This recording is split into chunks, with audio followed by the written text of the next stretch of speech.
J'en profite pour vous faire un petit bonjour de Marseille, d'où je viens. Je suis arrivé ce matin. Je suis Patrick Gauthier. Et je m'occupe, grâce à l'IRM, depuis une vingtaine d'années, aux lésions de la moelle épinière, mais pas n'importe quelle lésion. Les lésions qui sont les plus invalidantes. Les lésions, tenez l'idée que plus la lésion est près du cerveau, et plus le déficit est important. Une personne qui a une lésion au niveau cervical risque d'être paralysée des membres et des jambes. Mais avant de passer dans le vif du sujet d'une façon très scientifique, on a pensé qu'il pouvait être intéressant de vous illustrer par des images quelle était la teneur de cette problématique. Et pour illustrer la teneur de cette problématique, puisqu'il s'agit d'un problème biologique, j'ai ici un individu sur lequel nous avons représenté la moelle épinière, et en l'occurrence, si on pouvait la représenter par quelque chose de physique, ça serait ce petit cordon blanc qui se trouve ici. Ici nous avons le crâne, les côtes, la colonne vertébrale, et dans cette colonne vertébrale, il y a un canal, et dans ce canal est située la moelle épinière. Et si je voulais illustrer la moelle épinière à l'aide de ce système, eh bien, il faudrait la tirer comme ceci pour vous montrer que la moelle épinière, c'est quelque chose qui est très flexible, qui est très souple comme cette corde, et de même qu'une corde est constituée avec des centaines de milliers de petits fils, dans la moelle épinière, il y a des fils, des fibres nerveuses qui conduisent l'information. Alors, on va imaginer que cette corde est une représentation symbolique de cette moelle épinière qui est en fait une prolongation du cerveau. Si cette corde représentait les nerfs périphériques, les nerfs qui sortent de la moelle épinière et qui vont s'articuler sur des muscles, le problème serait différent. Parce que les nerfs ont une structure différente de la moelle épinière. Je vais vous montrer. Imaginons que ceci soit un nerf et que ce nerf ait une section. Eh bien, il se trouve que un nerf qui est ce qu'on appelle du système nerveux périphérique a des cellules à l'intérieur qui font en sorte qu'un nerf qui est coupé régénère, peut-être pas aussi facilement que ceci, mais d'une façon aussi importante que cela. C'est ce qui explique que lorsqu'il y a des amputations, des sections de doigts, voire même des sections de bras ou des sections de mains, les neurochirurgiens raboutent les deux parties comme je viens de le faire symboliquement avec cette corde, et les fibres nerveuses qui sont lésées à la périphérie peuvent repousser. Il peut même y avoir fractures multiples, c'est ce que je vais représenter ici par plusieurs sections, comme ceci. Eh bien, même en cas de fracture multiple, la repousse des éléments nerveux périphériques se fait relativement bien, c'est ce que je représente ici, avec la continuité. Maintenant, le problème est totalement différent s'il s'agit de la moelle épinière, c'est-à-dire ce qu'on appelle le système nerveux central, parce que c'est situé centralement, au sein de la colonne vertébrale. Dans ce cas-là, les choses sont complètement différentes, et vous allez le voir tout de suite, parce qu'une lésion de la moelle épinière, comme ceci, eh bien, est considérée ou était considérée comme irrémédiable. Pourquoi? Eh bien, tout simplement parce qu'il se produit une cicatrice que je vais représenter par ce nœud. C'est ce qu'on appelle la lésion primaire.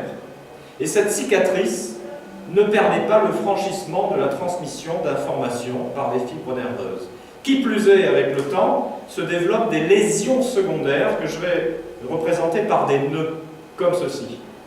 Et on voit qu'une lésion à un certain niveau de la moelle épinière, eh bien, en quelque sorte, ne se propage pas, mais s'étend en constituant une zone qui interdit la transformation, l'échange des ordres du cerveau vers des parties plus basses de la moelle épinière, étant bien entendu qu'après, ceci va être distribué vers les muscles. Alors, que fait l'IRM et que font les chercheurs qui sont affiliés à l'IRM? Eh bien, on étudie des stratégies de réparation. Quelles sont ces stratégies de réparation en quelques mots, de façon illustrée? Eh bien, on peut très bien se servir, on va imaginer que ceci représente un nerf périphérique, un nerf qui va être pris au niveau de la jambe, et on peut très bien prendre un nerf périphérique comme ceci pour effectuer un pontage nerveux. Que serait ce pontage nerveux? Eh bien, ça serait un pontage nerveux qui serait situé en haut de la moelle épinière, qui court-circuiterait la lésion et qui viendrait s'articuler en dessous. Et on a donc des fibres nerveuses qui vont repousser, qui font s'articuler sur des éléments qu'on appelle sous-lésionnels. Ça, c'est une première solution. La deuxième solution que l'on utilise, et c'est ce qu'a beaucoup utilisé le professeur Horvath, c'est de faire un pontage nerveux dans une partie saine de la moelle épinière au-dessus de la lésion et de connecter le pontage nerveux au niveau d'un muscle. Et on s'aperçoit que le muscle peut récupérer une fonction. Ce muscle, normalement, était innervé dans des régions qui maintenant sont endommagées. Et bien ce muscle récupère une fonction par une stratégie de substitution. Ça, ce sont les pontages nerveux. D'autres procédés envisagent aussi, et sont faits actuellement, il s'agit de la transplantation de cellules. On prélève des cellules et on les transplante à l'intérieur de la lésion. Alors ça pourrait par exemple donner ceci. Ici la moelle épinière symbolique, les différentes lésions, primaires et secondaires. Et on utilise par exemple soit des cellules souches qu'on trouve dans le cerveau, soit des cellules du nez. Et on vous expliquera pourquoi des cellules du nez. Il suffit tout simplement de prélever des cellules, que je vais symboliser comme ceci. Ce sont des cellules du nez qui ont des propriétés particulières. Elles favorisent la repousse des éléments nerveux. Et la greffe consiste simplement à mettre les cellules du nez et à les injecter à l'intérieur de la lésion. Et là, on s'aperçoit déjà qu'au niveau des lésions secondaires, eh bien, il y a un petit effet, parce qu'elles disparaissent. On s'aperçoit qu'au niveau des lésions secondaires qui sont en amont de la lésion, elles disparaissent aussi. Et ce que les chercheurs de l'IRM essayent de faire, c'est de faire en sorte que même la cicatrice princeps puisse être effacée pour rétablir la continuité dans cette moelle épinière qui nous pose vraiment beaucoup de problèmes. Voilà, c'était une représentation imagée. Je vais vous montrer dans un instant que une grande avancée qui se fait par rapport à ce qui se faisait il y a quelques années, c'est que grâce à l'IRM, on est passé à des essais cliniques. Et ça, c'est quelque chose de très important, parce qu'il y a encore 10 ans, on ne s'imaginait même pas qu'on puisse faire quelque chose pour un traumatisme de la moelle épinière, pour un paraplégique, pour un paralysé en chaise roulante, pour un paralysé complet. Ce que je vais vous montrer maintenant va avoir tendance à aller dans ce sens, et c'est le passage aux essais cliniques. Les lésions qui sont les plus invalidantes, les lésions, seule la tête et bien sûr toute la conscience persistent. Et ma spécialité, c'est d'étudier comment le système respiratoire peut être soutenu et réhabilité après une telle lésion. Et vous allez voir que je vais en terminer avec des essais cliniques actuellement qui sont faits. Je vous avais dit tout à l'heure que je développerais plus particulièrement ce qui concernait la respiration et la commande diaphragmatique. Dans un instant, je vais montrer que le diaphragme, c'est le muscle principal qui nous fait respirer. C'est un muscle qui est situé à ce niveau-là. Lorsqu'il se contracte, l'air rentre dans nos poumons et c'est un muscle vital, parce que la respiration est une fonction vitale. En ce moment même, vous êtes en train de respirer des dizaines de fois par minute sans vous en rendre compte. Sans ça, il n'y a pas de vie. Vous allez voir que les lésions de la moelle épinière avec les traumatismes crâniens induisent des déficits très importants, très perturbants, en l'occurrence tétraplégie, paraplégie, troubles moteurs et mémoriels. Les résultats obtenus depuis 2000 jusqu'à 2010 sont affichés. Je ne vais pas les énumérer là, pour vous parler de deux résultats principaux en 2004 et en 2010 sur la récupération de la respiration, de la fonction respiratoire après un traumatisme de la moelle épinière. Juste quelques diapos pour vous montrer combien ça peut être invalidant. Voici une jeune personne qui a eu un accident de moto. Ça a été prélevé sur son site et qui, 8 mois après l'accident, il a eu une trachéotomie. Donc il a eu à un moment donné un souci respiratoire. On a été obligé de le ventiler artificiellement. Et voilà de nos jours. Il est tétraplégique, c'est-à-dire paralysé des 4 membres, incomplet, et il a réussi à se procurer un écran d'ordinateur spécifique qu'il actionne avec une petite baguette qu'il tient dans la bouche. Seule la bouche et une partie des membres sont encore valides. Vous le voyez là, après l'accident, plusieurs années après. Il est entièrement paralysé, il touche les touches de son ordinateur avec une petite baguette qu'il tient dans la bouche. et il a été spécifiquement équipé pour arriver à communiquer, et il a fait son site. Et son site, ça peut vous arriver.com, illustre bien le handicap et les déficits que ça peut entraîner. Vous avez ici le nez, et dans le nez, nous avons ce qu'on appelle une muqueuse respiratoire. C'est relié à la respiration. Ça sent les mouvements d'air. Et vous avez ici de la muqueuse olfactive, ça sent les odeurs. Voici l'épithélium olfactif. Vous avez des cellules sensorielles qui effectivement s'usent tous les 2 mois, elles meurent et elles sont remplacées, ces cellules sensorielles. C'est celles-ci qui nous font sentir les odeurs.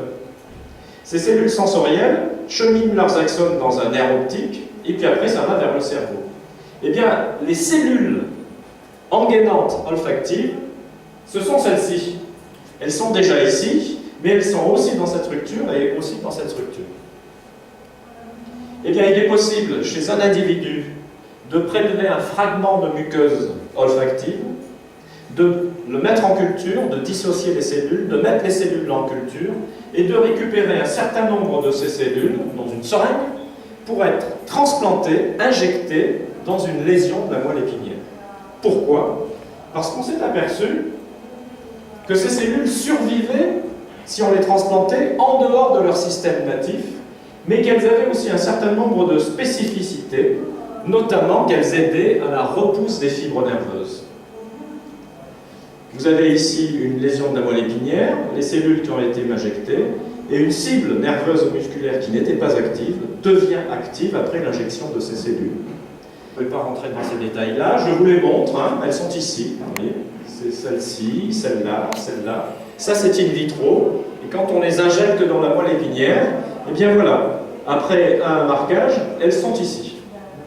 Sur la situation de ces cellules. Vous avez ici le nez, et dans le nez, nous avons ce qu'on appelle une muqueuse respiratoire. C'est relié à la respiration. Ça sent les mouvements d'air. Et vous avez ici de la muqueuse olfactive, ça sent les odeurs. Voici l'épithélium olfactif. Vous avez des cellules sensorielles qui effectivement s'usent tous les 2 mois, elles meurent et elles sont remplacées, ces cellules sensorielles. C'est celles-ci qui nous font sentir les odeurs. Ces cellules sensorielles cheminent leurs axones dans un nerf optique, et puis après ça va vers le cerveau. Eh bien, les cellules engainantes olfactives, ce sont celles-ci. Elles sont déjà ici, mais elles sont aussi dans cette structure et aussi dans cette structure. Eh bien, il est possible, chez un individu, de prélever un fragment de muqueuse olfactive, de le mettre en culture, de dissocier les cellules, de mettre les cellules en culture et de récupérer un certain nombre de ces cellules dans une seringue pour être transplantées, injectées dans une lésion de la moelle épinière. Pourquoi? Parce qu'on s'est aperçu que ces cellules survivaient si on les transplantait en dehors de leur système natif, mais qu'elles avaient aussi un certain nombre de spécificités, notamment qu'elles aidaient à la repousse des fibres nerveuses. Vous avez ici une lésion de la moelle épinière, les cellules qui ont été injectées, et une cible nerveuse ou musculaire qui n'était pas active devient active après l'injection de ces cellules. Et les derniers résultats que l'on a, on pense, ces cellules, on ne les retrouve pas une fois qu'elles ont été injectées. On pense que ce n'est pas par hasard, elles meurent au bout d'un certain moment, mais elles libèrent ce qu'on appelle des facteurs trophiques, des facteurs favorisants, qui vont aider à la récupération. Et c'est pour ça qu'on ne les voit pas.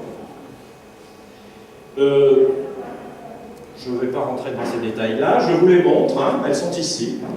C'est celle-ci, celle-là, celle-là. Ça, c'est in vitro, et quand on les injecte dans la moelle épinière, eh bien voilà, après un marquage, elles sont ici. C'était pas dans l'esprit de provoquer une récupération, c'était dans l'esprit de voir si l'injection de ces cellules n'était pas néfaste. Le résultat, c'est que c'est pas néfaste. C'était des patients tétraplégiques, qui étaient tétraplégiques déjà depuis 1 an. Les cellules ont été injectées et ils n'ont pas manifesté de réaction particulière. Par la suite, il y a eu des essais thérapeutiques au Portugal, en Chine et aux USA. Ces essais thérapeutiques ont eu le mérite de répondre à l'attente des patients de faire quelque chose. Le sentiment de la communauté scientifique, c'est que ces essais thérapeutiques ont été effectués un peu précocement. Néanmoins, au Portugal, par exemple, Et elles ont été menées avec un docteur dans un institut qui s'appelle le docteur Lima. Je l'ai rencontré à volonté et de passer à une application clinique. Parce que tant qu'on ne passe pas le pas chez l'humain, on ne saura pas vraiment si les résultats qu'on obtient chez l'animal peuvent être transposables, translationnés chez l'être humain. Et c'est vrai que c'est un peu le désir des familles. Imaginez la souffrance des familles quand on a quelqu'un de cher qui est entièrement paralysé. Et c'est même le désir des patients de combien téléphone pour dire écoutez, moi je suis paralysé depuis 10 ans, 15 ans, si vous avez une stratégie, je vous prête mon corps, je vous donne mon corps. Ça arrive souvent. À l'IRM d'ailleurs, vous avez des représentants de l'IRM ici, je suppose qu'il y a beaucoup d'appels aussi dans ce sens. Alors on ne peut pas faire n'importe quoi, mais on se doit aussi de pouvoir répondre à certaines questions. Juste un mot. Non, vas-y. Bien entendu, on est là pour répondre aux questions aussi. Hein.